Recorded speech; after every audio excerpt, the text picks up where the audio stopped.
Hey everyone, and welcome back to this hydration video, and the idea that hydration is more than just water putting it into your body. There's a lot more that goes into it, but obviously water is the biggest part of it, so it's going to be a big part of this discussion.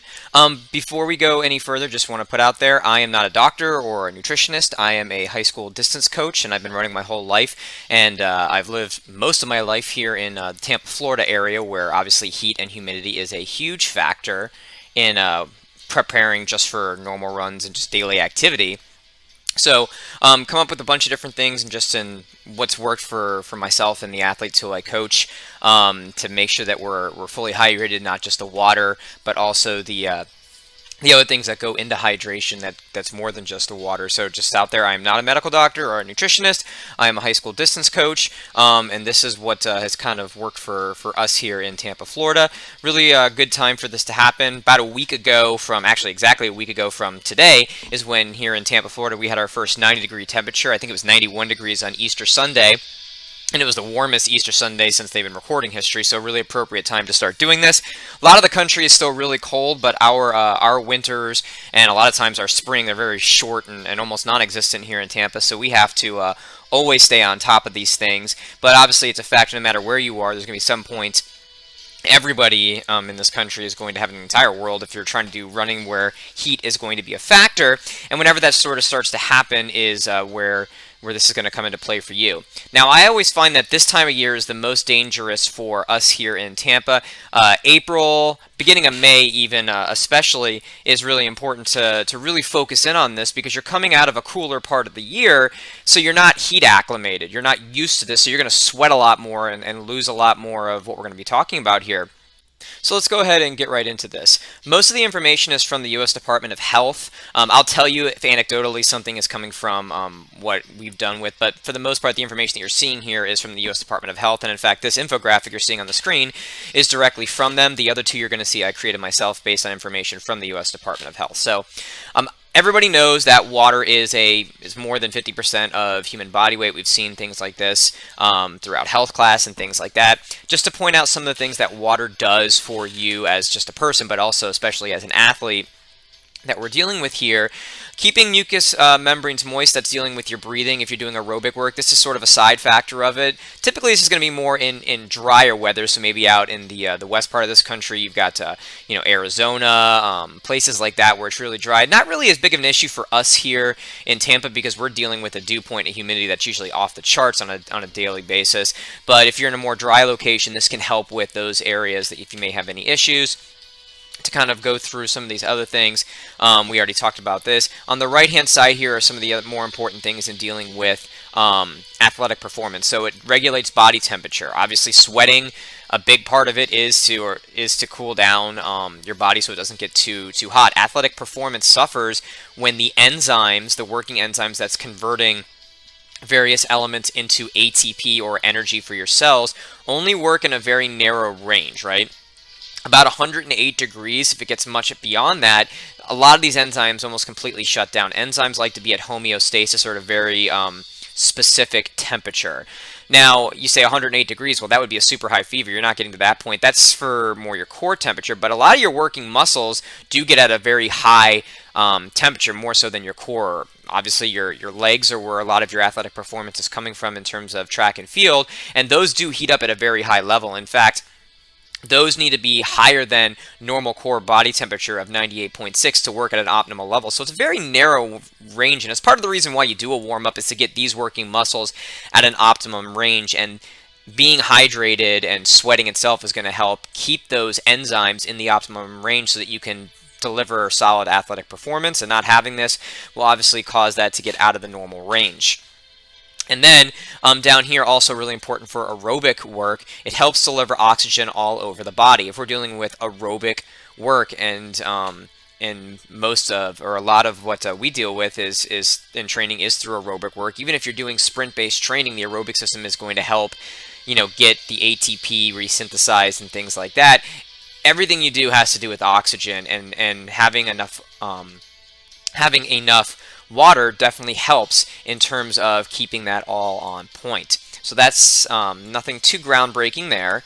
To look at this infographic that I made, what we look at here, against the information from the U.S. Department of Health, it breaks down even more into where the water is even higher than, that 2/3 of body weight. And what we'll find is that it's really important for anything that has to do with movement, athletic performance.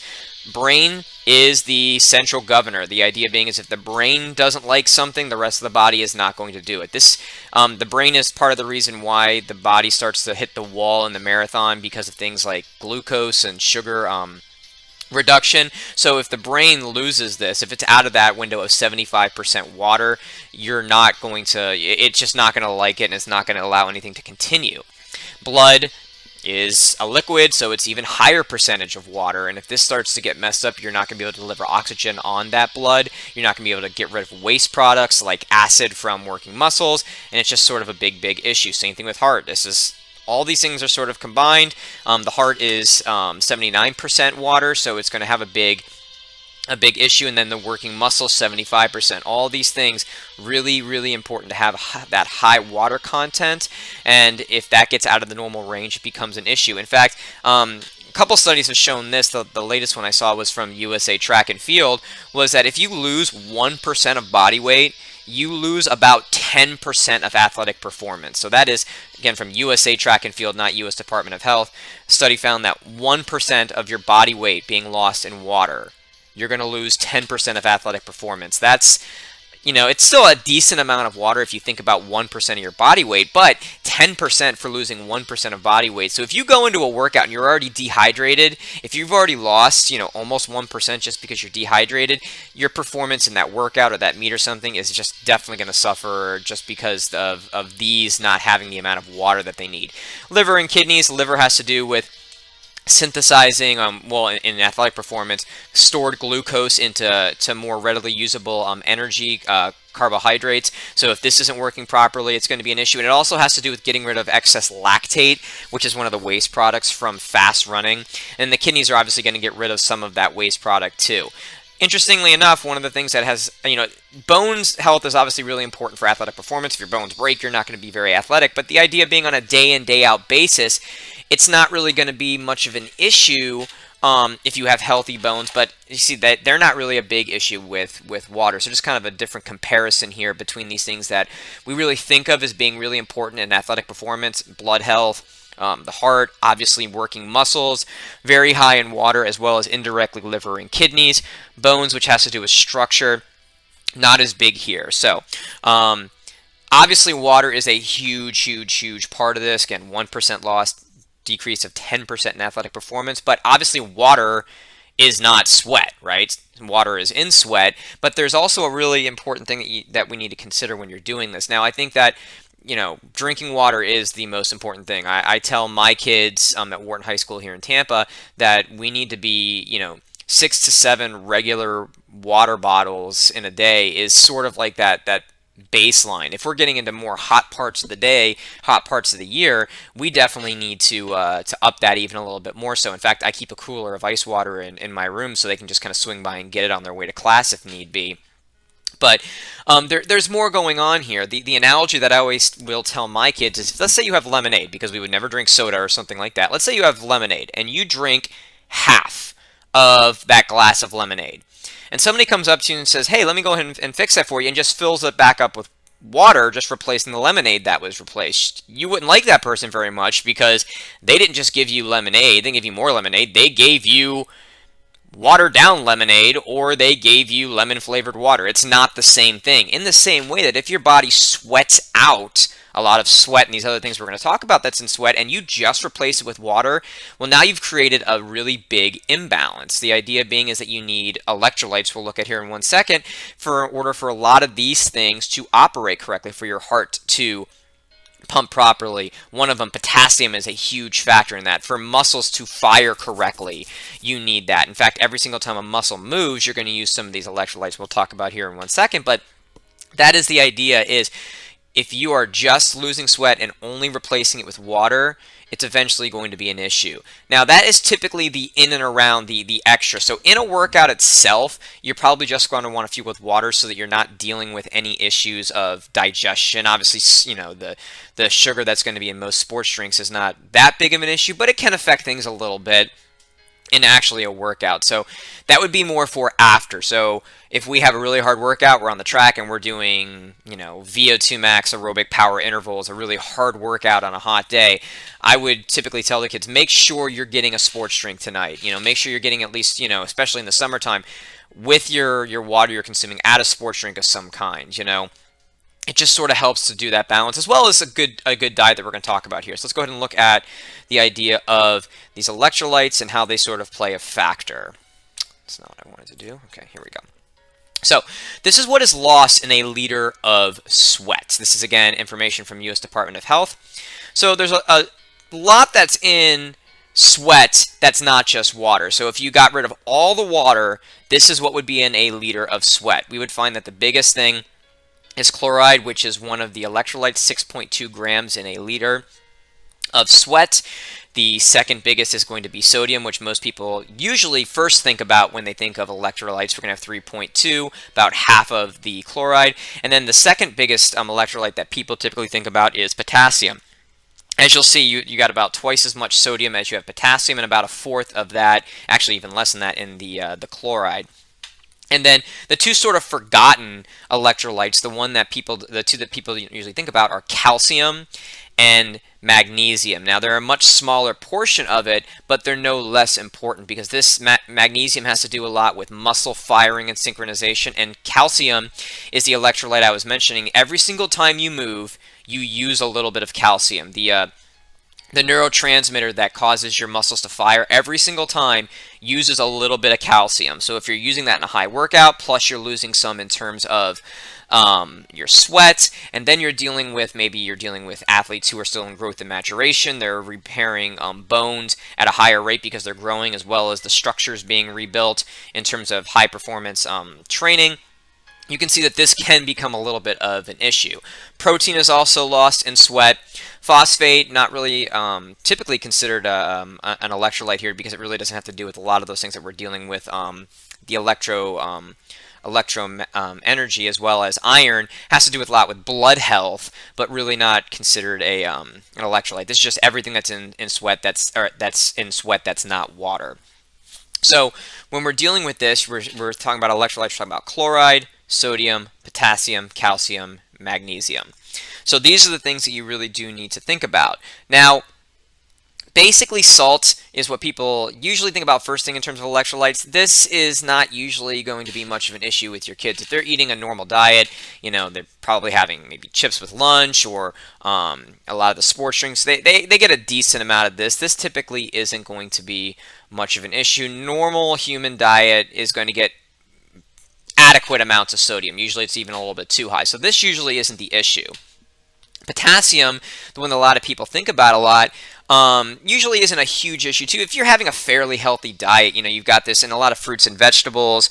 A lot of things are supplemented with potassium. Potassium's also in a lot of milk-based cow milk products, not the replacements of those unless it's fortified for some reason, but a lot of milk products have potassium in them, so that's a big thing. But a lot of people think about this. So you think about bananas, potatoes have a lot of this. In fact, potatoes and sweet potatoes have more potassium than a banana in terms of equal weight. This one usually you get a decent amount of too, unless you have a very odd diet going on here. Chloride, it's got the biggest amount, but it's also in a lot of these same things, not usually a big of an issue.